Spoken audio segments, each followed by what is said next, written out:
911 dispatchers, what was a time you had to contain your laughter? A woman called 911 demanding that a man sitting on her favorite park bench be removed by the police. She was told misuse of 911 is a crime, but she called back 2 more times. Not sure whatever became of her, but I would imagine she got a big fine. Teenager attempted to get police because there was a monster chicken walking around behind a gate at someone's house. Turns out he didn't know what turkeys looked like.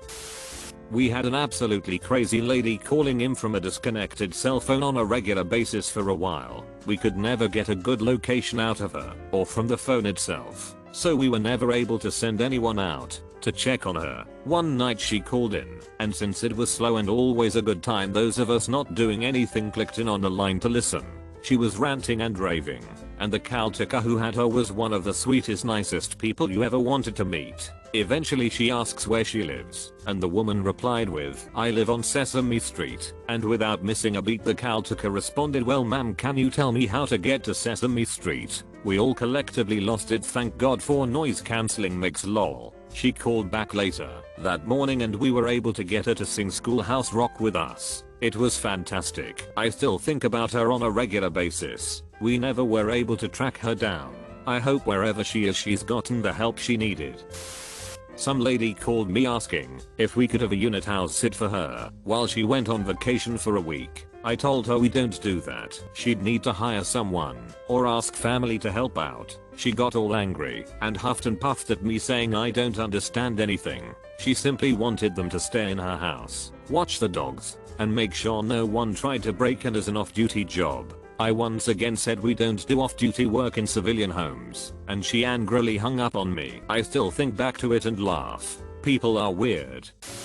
Not dispatch, but I used to code ambulance runs for billing to insurance/patient, and we had to read all of the reports. With that in mind, I have seen a lot of strange stuff, but I think my favorite WTF one was the patient whose primary complaint was bleeding from the anus. When my guys got them to the ambulance, they found out that the patient's current partner had, for reasons that I still have questions about, somehow gotten a rather large vegetable shoved up there, like a vegetable larger than my fist, and the bleeding was from attempts to remove it at home with various utensils. After several failed attempts, they finally decided to call 911 and get professional help. I still don't know how the EMTs kept a straight face for that one. Call came in.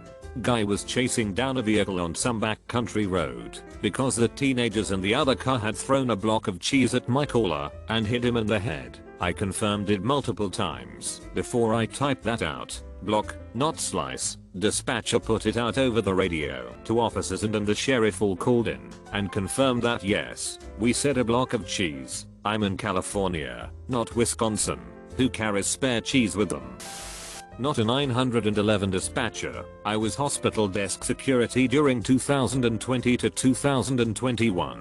One night shift at like 3 AM I'm sitting at my desk when this woman frantically dragged her child in and was full on blubbering/crying because she has an inoperable brain tumor that needs to be confirmed and a miracle worker specialist need to be called in. The neuro department is not open at 3 AM so obviously they don't have an appointment. I try to direct her to the ER, which is a separate entrance, all while trying to get info from her because how does she know that she has an inoperable brain tumor if it hasn't already been confirmed/diagnosed eventually? Because I'm not moving fast enough, even though literally the only option I could give her was go to the ER. She decides to give me her proof. Guys, it was all just references to Grey's Anatomy episodes. She was just showing me pics and videos on her phone from Grey's Anatomy episodes because she woke up in the middle of the night with a headache and assumed that she needed miracle neurosurgery in the middle of the night. TBH, it was a lot funnier than it sounds. This woman, at least a decade older than me, was not only insisting she had a tumor because of a TV show, but she was also including some very colorful commentary about the actor's attractiveness. Maybe because it was 3 AM. Maybe it was because my soul was exhausted. Maybe it was because I was being forced to look at way too many shirtless pics of guys pretending to be doctors for a living. But it was so hard to keep a straight face. And when she finally left to go to the ER, my partner and I laughed so hard we were crying and dry heaving. I'm the one who called 911. But I'm pretty sure they found it hilarious that my mom got beat up by a spider, considering the fact that all the doctors and nurses laughed too. There was a spider on the ceiling, and I begged my mom to kill it. So she got on a chair and hit it. It fell to the door. She stepped off the chair and instantly fractured 4 spots in her foot. The fucking spider still survived. My wife asked me to take down the curtains in the bedroom. Running late. I said when I get home. So she got a chair and tried to do it herself. Chair toppled and she finished up wedged between the bed and the bedside cabinet. She hurt her back and couldn't move. But fortunately she brought the phone down with her and dialed 999. The ambulance crew entered the house to be confronted by a large, protective German Shepherd, so called the police, who sent a dog handler. He enticed her into the other bedroom and shut her in, but they could not get her down the stairs and called the fire brigade. I was out on a job and couldn't be reached. When I got back, the boss told me with the words it would have been cheaper to get the fire brigade to take the curtains down in the first place. I made a dispatcher stifle a laugh once after I called them for my friend who went to a party in college and didn't realize he ate pot brownies. He was a weed virgin and had no clue what was happening. So he walked back to our residence hall, knocked on my door, then pulls his shirt off and says, "Feel my heart. Is it beating for you? I think there's a maggot in there. It's hitting me." I was like, "Are you having a stroke?" Called 911.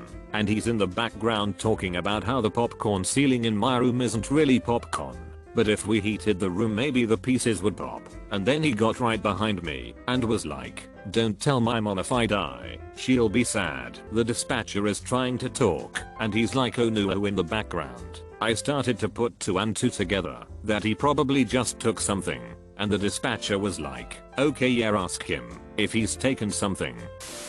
My uncle had a pair of mischievous dogs when he was younger. Pre-cell phone days, they learned how to call 911 on the landline.